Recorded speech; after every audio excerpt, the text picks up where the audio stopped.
Ladies and gentlemen, if Rebel Moon Part 1 and 2 were not good enough, guess what? Zack Snyder is already back because he is releasing an animated series once again on Netflix that is confirmed to be released this fall, and it's called Twilight of the Gods. And this time around, the title has Zack Snyder's name on it, so surely that should mean something, right?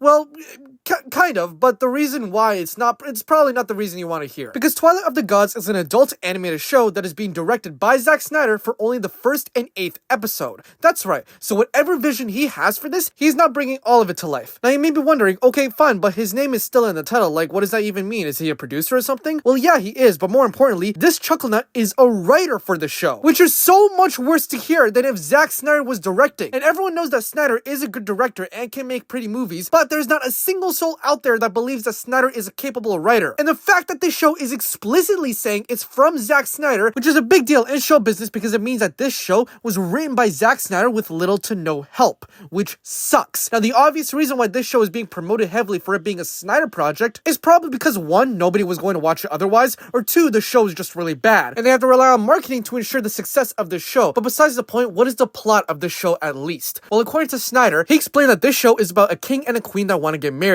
So they go through with the marriage, but something goes down at the wedding that causes the bride-to-be to go on this revenge tour with her Suicide Squad and kill those devious rascals that party pooped on her wedding. So in other words, it's a revenge story that also has a little twist on ancient Norse mythology and will feature characters such as Odin, Sigurd, Thor, Loki, etc. Now everything about this project so far sounds eye-rolling, but besides Snyder writing this, is there any hope out there in the septic tank of Hollywood that can prove that this movie can be good? Well, the co-creators of the show are a pair that worked on projects such as Batman The Dark Knight Returns, Justice League The Flashpoint Paradox, Supergirl, and Foundation. And the other artists directing episodes have a large resume where they are experienced in animation, but more specifically, these resumes have a lot of experience in DC Comics animation, especially from Tim DeVar. And DC animation is really good, so I guess that's the Smurf-sized level of hope that we have that this show can be good. But yeah, overall, Snyder should just stick to directing. Like, the best movie he's ever made, in my opinion at least, was Watchmen, and that's a movie that he didn't write. Granted, he also wrote 300, and that movie was good, but that was also the first thing he ever wrote. Like, where did that luster even go? But above all, I still hope that this show is good. I want to be proven wrong, but Snyder's track record just speaks volumes, and that's why I don't have any hope for Twilight of the Gods.